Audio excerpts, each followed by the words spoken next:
ಪಕ್ಷ ಅಲ್ಲದೆ ಪಕ್ಷ ಬಿಟ್ಟು ಅಭಿಮಾನಿಗಳು ಮತ್ತು ಸಾಮಾನ್ಯ ಜನರು ಇವತ್ತು ಹೆಚ್ಚಿನ ಸಂಖ್ಯೆಯಲ್ಲಿ ಅವ್ರ ಸಪೋರ್ಟಿಗೆ ಬಂದಿದ್ದಾರೆ.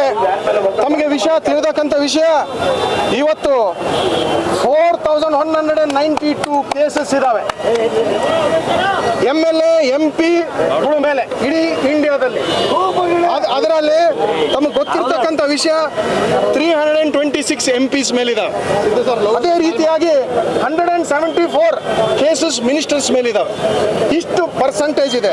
47% MPಗಳ ಮೇಲೆ, 27% MLAಗಳು ಇಡೀ ರಾಜ್ಯದಲ್ಲಿ. ಅದರಲ್ಲಿ ಬಿಜೆಪಿದವರು ಇದ್ದಾರೆ.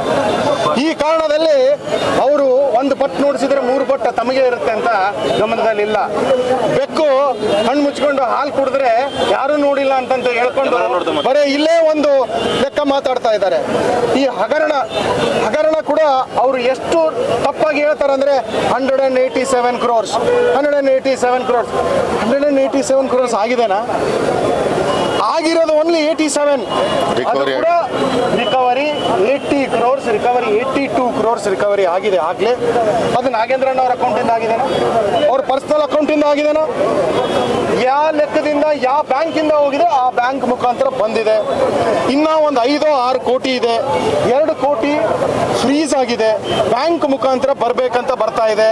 ಇನ್ನ 5 ಕೋಟಿ ಕೋರ್ಟ್ ಥ್ರೂ ಬರ್ತಾ ಇದೆ. ಇದರಲ್ಲಿ ಇವ್ರದ್ದು ಹಗರಣ ಎಲ್ಲಿ ಬಂತು? ಒಂದು ವಿಷಯ, ಇವರು ಇಂಥವೆಲ್ಲ ಸುಳ್ಳು ಹೇಳಕ್ಕಂತ ಇವರಿಗೆ ಏನೇನು ಕೇಸ್ ಇಲ್ಲ. ತಮಗೆ ಗೊತ್ತಿರ್ತಕ್ಕಂಥ ವಿಷಯ, ED ಅವರು ಹಾಕಿದ್ದಾರೆ.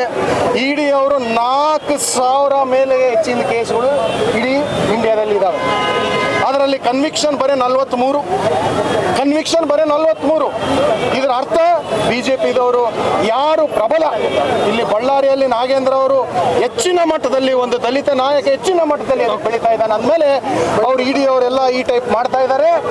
ಇದು ಒಂದಲ್ಲದೆ CBI ಕೂಡ ಒಂದು ತನಿಖೆಯಲ್ಲಿ 23 ಜನ ಹಾಕಿದೆ. ಇವರು ಬೇಲ್ ಕೊಟ್ಟಿದ್ದಾರೆ, ಮಿಕ್ಕಿದ್ದವರು ಎಲ್ಲರೂ ಜೈಲಿನಲ್ಲಿ ಇದ್ದಾರೆ. ಇನ್ನ ಅದರ ಅರ್ಥ ಇವರು ಕನ್ವಿಕ್ಷನ್ ಆಗಿಲ್ಲ. ಅಲ್ಲಿವರೆಗೂ we believe in judiciary, constitution, ನ್ಯಾಯ ಇದೆ, ಎಲ್ಲರಿಗೂ ಒಂದೇ ನ್ಯಾಯ ಇರುತ್ತೆ. ಇವ್ರ ಕನ್ವಿಕ್ಷನ್ ಆದರೆ ಆಗುತ್ತೆ, ಅವತ್ತು ಮುಂದಿನ ದಿನ ನೋಡ್ಕೋಬೇಕು. ಈಗ ಈಸ್ ಅ ಫ್ರೀ ಮ್ಯಾನ್.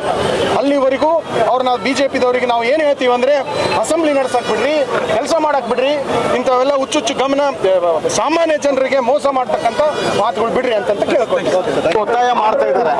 ನಾನಿಲ್ಲ ಅಂತ ಹೇಳ್ತಾ ಇಲ್ಲ. ಒತ್ತಾಯ ಮಾಡಕ್ ಅವ್ರಿಗೆ ಯಾವುದೇ ನೈತಿಕತೆ ಇಲ್ಲ. ಯಾಕೆ ಒತ್ತಾಯ ಮಾಡಕ್ ನೈತಿಕತೆ ಇಲ್ಲ ಅಂತಂದ್ರೆ,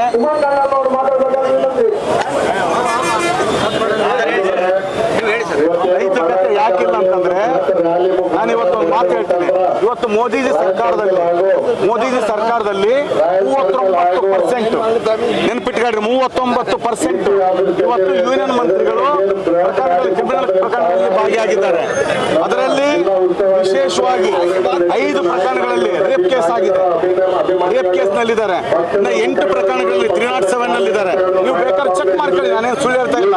ಅಂದ್ರೆ 28 ಜನ ಮಂತ್ರಿಗಳು, ಕೇಂದ್ರ ಮಂತ್ರಿಗಳು ಭ್ರಷ್ಟಾಚಾರದಲ್ಲಿ ಭಾಗವಹಿಸಿ ಮತ್ತು ಪ್ರಕರಣಗಳಲ್ಲಿ ಭಾಗವಹಿಸುವಷ್ಟು ಕೇಂದ್ರ ಮಂತ್ರಿಗಳಾಗಿದ್ದಾರೆ. ಮತ್ತೆ ಇವರು ವಿಜೇಂದ್ರ ಅವರಾಗ್ಲಿ, ಅಶೋಕ್ ಅವರಾಗ್ಲಿ, ಶ್ರೀರಾಮುಲು ಅವರಾಗ್ಲಿ, ಅವ್ರ ರಾಜೀನಾಮೆ ಕೇಳ್ತಾ ಇಲ್ಲ. ನಾಗೇಂದ್ರ ಅವ್ರ ರಾಜೀನಾಮೆ ಕೇಳ್ತಾ ಇದ್ದಾರೆ. ಇದು $1 ಮಿಲಿಯನ್ ಪ್ರಶ್ನೆ. ಎರಡನೇದು, ಇವತ್ತು ನಾಗೇಂದ್ರ ಅವರು ತಪ್ಪು ಮಾಡಿಲ್ಲ ಅಂತ ನಾವು ಹೇಳ್ತೀವಿ. ಯಾಕಂತಂದ್ರೆ ನಮ್ಮ SIT, ನಮ್ಮ ರಾಜ್ಯದ ಏನು ತನಿಖೆ ಇದೆ, ತನಿಖಾ ಸಂಸ್ಥೆ ಇದೆ, ಅದು SIT ಅವರು ಕ್ಲೀನ್ ಚಿಟ್ ಕೊಟ್ಟಿದ್ದಾರೆ, ಯಾವುದೇ ಭಾಗಿಯಾಗಿಲ್ಲ ಅಂತ ಹೇಳಿ. ಇಲ್ಲಿ ಯಾರು ಭಾಗಿಯಾಗಿದ್ದಾರೆ ಅಂದ್ರೆ ಆ ಒಂದು ನಿಗಮದ ಅಧಿಕಾರಿಗಳು ಮತ್ತು ಆ ಒಂದು ಆ ಬ್ಯಾಂಕಿನ ಏನು ಬ್ಯಾಂಕ್ ಮ್ಯಾನೇಜರ್ ಮತ್ತು ಅವ್ರ ಏನು ಇದರಲ್ಲ ಸಿಬ್ಬಂದಿ ವರ್ಗದವರು ಭಾಗಿಯಾಗಿದ್ದಾರೆ ಅಂತ ಕೊಟ್ಟಿದ್ದಾರೆ. ಅದ್ರ ಜೊತೆಗೆ ED ಅವರು ಬಂದು ಅರೆಸ್ಟ್ ಮಾಡಿ ಕೇಸ್ ಹಾಕಿ ಒಳಗಡೆ ಹಾಕಿ ಮೇಲೆ ಬಂದು ಚಾರ್ಜ್ ಶೀಟ್ ಹಾಕಿದ್ದಾರೆ, ಚಾರ್ಜ್ ಶೀಟ್ ಮಾಡಿದ್ದಾರೆ. ಚಾರ್ಜ್ ಶೀಟ್ ಮಾಡಿದ ಮೇಲೆ ಮತ್ತೆ ಇನ್ನೇನು, ಈಗ CBI ಅವರು ಬಂದು ಮತ್ತೆ ಪ್ರಾಸಿಕ್ಯೂಷನ್ ಕೇಳ್ತಿರಲ್ಲ, ತಮಗೂ ಸಹ ಮಾನವೀಯತೆ ಇರ್ಬೇಕಲ್ವಾ? CBI ಅವರು ಮಾನವೀಯತೆ ಇರ್ಬೇಕಲ್ಲ ತಮಗೂ ಸಹ. ಯಾಕೆಂತಂದ್ರೆ ಈಗಾಗಲೇ ಒಂದು ಕೇಂದ್ರ ತನಿಖಾ ಸಂಸ್ಥೆ ಅದನ್ನು ತನಿಖೆ ಮಾಡಿ ಚಾರ್ಜ್ ಶೀಟ್ ಹಾಕಿದ ಮೇಲೆ ಮತ್ತೊಂದು ಬಂದು ಕೇಳಕ್ಕೆ ಅವಶ್ಯಕತೆ ಇದೆಯಾ? ಹೋಗ್ಲಿ, ರಾಜ್ಯ ಸರ್ಕಾರದ ಅನುಮತಿ ತಗೊಂಡಿದ್ದೀರಾ, ಡೈರೆಕ್ಟ್ ರಾಜ್ಯಪಾಲರು ಕೇಳಿದ್ದೀರಿ. ನಾನು ರಾಜ್ಯಪಾಲರಿಗೆ ಮನವಿ ಮಾಡ್ತಾ ಇದ್ದೀನಿ, ತಾವು ಈ ವಿಚಾರದಲ್ಲಿ ಯಾವುದೇ ಕಾರಣಕ್ಕೂ ಪ್ರಾಸಿಕ್ಯೂಷನ್ ಕೊಡಬಾರ್ದು. ಯಾಕೆ ಕೊಡಬಾರ್ದು ಅಂತಂದ್ರೆ ಈಗಾಗಲೇ ಒಂದು ತನಿಖಾ ಸಂಸ್ಥೆ ಈಗಾಗಲೇ ಅವರು ಕ್ಲೀನ್ ಚಿಟ್ ಅಂತ ಕೊಟ್ಟಿದೆ, ಇನ್ನೊಂದು ಕೇಂದ್ರದ ತನಿಖಾ ಸಂಸ್ಥೆ ಅವ್ರ ಮೇಲೆ ಚಾರ್ಜ್ ಶೀಟ್ ಹಾಕಿದ್ದಾರೆ. ಅಂದ್ರೆ ಪ್ರಕರಣ ಮುಕ್ತಾಯ ಆಗಿದೆ ಅಂತ ಅಂದ್ರೆ ಈಗ ಅವರು ಕೋರ್ಟ್ ತೀರ್ಮಾನ ಮಾಡುತ್ತೆ ಇವರು ದೋಷಿನ ಅಥವಾ ನಿರ್ದೋಷಿನ ಅಂತೇಳಿ. ಇಂಥ ಹಂತದಲ್ಲಿ ಇವರು ಕೇಳಿದಾರಲ್ಲ, ಅದು ಸಮಂಜಸ ಅಲ್ಲ. ನಾವು ದಯಮಾಡಿ ಆ ಕಾರಣಕ್ಕೋಸ್ಕರ ದಯಮಾಡಿ ಕೊಡಬಾರ್ದು ಅಂತ ಈ ಸಂದರ್ಭದಲ್ಲಿ ಮನವಿ ಮಾಡ್ತಾ ಮತ್ತೊಮ್ಮೆ ನಮ್ಮ ರಾಜ್ಯದ ನಾಯಕರುಗಳಿಗೆ ಡಿ.ಕೆ. ಶಿವಕುಮಾರ್ ಸಾಹೇಬರು, ಸಿದ್ದರಾಮಯ್ಯ ಸಾಹೇಬರು, ಇಲ್ಲಿರ್ತಕ್ಕಂಥ ಎಲ್ಲಾ ಮಂತ್ರಿ ಮಂಡಲಕ್ಕೆ, ಪರಮೇಶ್ವರ್ ಸಾಹೇಬರು ಆದಿಯಾಗಿ ಎಲ್ಲ ಮಂತ್ರಿ ಮಂಡಲಕ್ಕೂ ಮನವಿ ಮಾಡ್ತೀನಿ. ಅದ್ರ ಜೊತೆಗೆ ಕೇಂದ್ರ ಸರ್ಕಾರ, ಕೇಂದ್ರದಲ್ಲಿರ್ತಕ್ಕಂಥ ಖರ್ಗೆ ಸಾಹೇಬರಿಗೆ, ನಮ್ಮ ರಾಹುಲ್ ಗಾಂಧಿ ಸಾಹೇಬರಿಗೆ, ನಮ್ಮ ಮೇಡಮ್ ಅವರಿಗೆ, ಸೋನಿಯಾ ಮೇಡಮ್ ಎಲ್ಲರಿಗೂ ಮನವಿ ಮಾಡ್ತೀನಿ. ನಾವು ದಯಮಾಡಿ ನಾಗೇಂದ್ರ ಅವ್ರನ್ನ ಕೈ ಬಿಡಬಾರ್ದು ಅಷ್ಟೇ ನಮ್ಮ ಗೋಸಾಸ್ಪತ್ ಸರ್ಕಲ್ ಇಂದ DC ಆಫೀಸ್ ವರೆಗೆ ಇಟ್ಕೊಂಡಿದ್ದೇವೆ. ಮೊನ್ನೆ ನಮ್ಮ ನಾಯಕರಾದಂಥ ನಾಗೇಂದ್ರನ್ ಅವರು ರಾಜೀನಾಮೆ ಕೊಡ್ಬೇಕಂತ ಏನು ಜನಾರ್ದನ್ ರೆಡ್ಡಿ ಮತ್ತು ಶ್ರೀರಾಮುಲು ಹೇಳ್ತಾ ಇದ್ದಾರೆ. ಅಶೋಕ್ ಅವರು ಮತ್ತು ಯಡಿಯೂರಪ್ಪನವ್ರ ಮಗ ವಿಜೇಂದ್ರ ಅವರು ಏನು ಹೇಳ್ತಾ ಇದ್ದಾರೆ ನೋಡಿ ಸ್ವಾಮಿ. ಶ್ರೀರಾಮುಲು ಅವರೇ, ಜನಾರ್ದನ್ ರೆಡ್ಡಿ ಅವರೇ, ಈ ಸರ್ಕಾರ ಯಾವ ಸರ್ಕಾರ ಅನ್ಕೊಂಡ್ಬಿಟ್ಟಿದ್ರಿ? ಇದು ಡಿ.ಕೆ. ಶಿವಕುಮಾರ್ ಅವ್ರ ಸರ್ಕಾರ. ಈ ಸರ್ಕಾರದಲ್ಲಿ ನಿಮ್ದೇನು ನಡೆಯಲ್ಲ. ನೀವು ಜಾಸ್ತಿ ಕಾರಣಕ್ರಮ ಮಾಡಿದ್ರೆ ನಿಮ್ದು ಎಲ್ಲದೂ ಕೂಡ ಬಿಚ್ಚಿಕ್ತಾರೆ. ಅಷ್ಟು ಈಜಿ ತಿಳ್ಕೊಬೇಡ್ರಿ. ನೋಡಿ, ನೀವು ಲೂಟಿ ಮಾಡಿದ್ರಿ. ಬಳ್ಳಾರಿ ಜಿಲ್ಲೆಯನ್ನ ಒಂದೇ ಒಂದ್ಸಾರ ಅಧಿಕಾರ ಕೊಟ್ಟೆ ಇಡೀ ಅಕ್ರಮ ಗಣಿಗಾರರು ಲೂಟಿ ಮಾಡಿದ್ ಯಾರು? ಇಡೀ ಪ್ರಪಂಚಕ್ಕೆ ಕೇಳ್ರಿ. ಜನಾರ್ದನ್ ರೆಡ್ಡಿ, ಶ್ರೀರಾಮುಲು, ಇಡೀ ಪ್ರಪಂಚಕ್ಕೆ ಕೇಳೋಣ. ಕೊರೋನಾ ಇದ್ದ ಸಂದರ್ಭದಲ್ಲಿ ಯಾರು ಲೂಟಿ ಮಾಡಿದ್ರು? ರಕ್ತ ಕುಡಿದ್ರಲ್ಲ ಸ್ವಾಮಿ ಜನದ್ದು. ಮೆಡಿಸಿನ್ಸ್ ಮಾರ್ಕೊಂಡ್ರಲ್ಲ ನೀವು, ಎಲ್ಲ ಕಿಟ್ ಎಲ್ಲ ಮಾರ್ಕೊಂಡ್ರಲ್ಲ. ಯಾರು ಮಾರ್ಕೊಂಡ್ರು?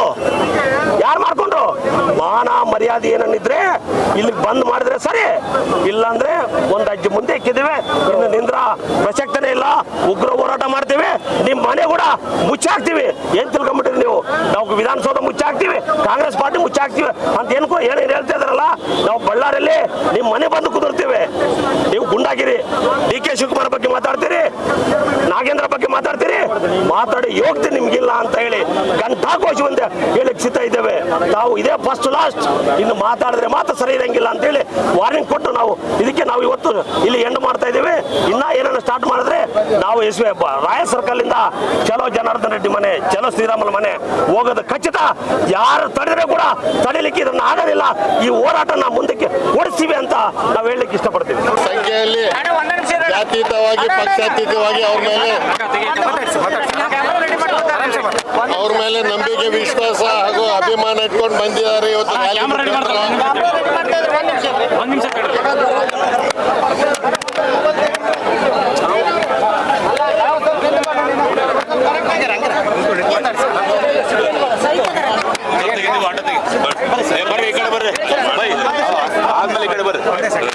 ಇವತ್ತು ಬಳ್ಳಾರಿ ನಗರದಲ್ಲಿ ಸಂಗಮ್ ಸರ್ಕಲ್ ಇಂದ ಒಂದು ಬೃಹತ್ ಮೆರವಣಿಗೆ ಮುಖಾಂತರ ರಾಯಲ್ ಸರ್ಕಲ್ ಮುಖಾಂತರ DC ಆಫೀಸ್ ಎದುರುಗಡೆ ನಾವು ಇವತ್ತು ಎಲ್ಲ ನಮ್ಮ ಜಿಲ್ಲಾ ಉಸ್ತುವಾರಿ ಮಂತ್ರಿ ಆಗಿರೋಂಥ ಎಲ್ಲರ ಜನಪ್ರಿಯ ಸಚಿವರಾಗಿರೋಂಥ ನಾಗೇಂದ್ರ ಅಭಿಮಾನಿಗಳು ಸಾವಿರಾರು ಸಂಖ್ಯೆಯಲ್ಲಿ ಬಂದು ಇವತ್ತು ಅವರಿಗೆ ಬೆಂಬಲ ಸೂಚಿಸಿದ್ದಾರೆ. ಇದು ಬೆಂಬಲ ಯಾಕೆ ಅಂತ ಹೇಳಿದ್ರೆ, ವಿನಾಕಾರಣ BJಪಿಯವರು ಪ್ರತ್ಯೇಕವಾಗಿ ನಮ್ಮ ಬಳ್ಳಾರಿ ಜಿಲ್ಲೆಯಲ್ಲಿ ಶ್ರೀರಾಮುಲು ಇರಲಿ, ಸೋಮಶೇಖರ್ ಇರಲಿ, ಜನಾರ್ದನ್ ಇರಲಿ, ಅವರ ಅಸ್ತಿತ್ವವನ್ನು ಕಳ್ಕೊಂಡಿದ್ದಾರೆ. ಮತ್ತೆ ಅವರು ಜನರಲ್ಲಿ ಬಂದು ಹೈಲೈಟ್ ಆಗ್ಬೇಕಂತ ಹೇಳಿ ವಿನಾಕಾರಣ ಇಲ್ಲ ಸಲ್ಲದ ರಾಜಕೀಯ ಮಾಡ್ತಾರೆ, ನಾಟಕ ಮಾಡ್ತಾರೆ. ಅವ್ರಿಗೆ ನಾಚಿಕೆ ಆಗಬೇಕು. ಯಾಕಂತ ಹೇಳಿದ್ರೆ ಜನಾರ್ದನ್ ರೆಡ್ಡಿ ಮತ್ತೆ ಸೋಮಶೇಖರ್ ಅವರು ಭ್ರಷ್ಟಾಚಾರ ಜೊತೆ ಮಾತಾಡ್ತಾರೆ, ಲೂಟಿ ಬಗ್ಗೆ ಮಾತಾಡ್ತಾರೆ. ಎಲ್ರಿಗೂ ಗೊತ್ತಿರೋ ಸಂಗತಿ. ಅವ್ರ ಕಾಲದಲ್ಲಿ ಏನು ರಿಪಬ್ಲಿಕ್ ಆಫ್ ಬಳ್ಳಾರಿ ಆಗಿತ್ತು, ಸ್ಕ್ಯಾಮ್ಸ್ ಆಫ್ ದಿ ಇಂಡಿಯಾ ಅಂತ ಹೇಳಿ ಹೆಸರುವಾಸಿಯಾಗಿದ್ದಾರೆ, ಕುಖ್ಯಾತ ಪಡೆದಿದ್ರು. ಅನೇಕ ವರ್ಷ ಅವರು ಜೈಲಲ್ಲಿ ಇದ್ರು. ಇವತ್ತು ಅವ್ರು ಬಂದು ಭ್ರಷ್ಟಾಚಾರ, ಲೂಟಿ ಅಂತ ಮಾತಾಡಿದ ಹಾಸ್ಯಾಸ್ಪದ. ಆಮೇಲೆ ಶ್ರೀರಾಮುಲು ಅಂತೂ ಮರ್ತ್ಬಿಟ್ಟಿದ್ರು ಜನರು. ಮತ್ತೆ ನಾನು ಇದ್ದೀನಿ, ಜನರಿಗೆ ಬರ್ತಾ ಇದ್ದೀನಿ ಅಂತೇಳಿ ಸುಮ್ಮನೆ ಇಲ್ಲ ಸಲ್ಲದ ಆರೋಪ ಮಾಡಿ, ರಾಜಕೀಯ ಮಾಡಿ, ಸ್ಟ್ರೈಕ್ ಕೂರೋದು, ಧರಣಿ ಕೂರೋದು. ನಾವು ಅಸೆಂಬ್ಲಿಯಲ್ಲಿ ರಾಜೀನಾಮೆ ಪಡುವವರೆಗೆ ಆಗದೆ. ಇದು purely matter is sub judice in the court of law. ಏನಾದರೂ ಅವರಿಗೆ ಚರ್ಚೆಗೆ ಬರಬೇಕಾದ್ರೆ ಮುಖ್ಯಮಂತ್ರಿಯವರು ಆಹ್ವಾನ ಮಾಡಿದ್ದಾರೆ.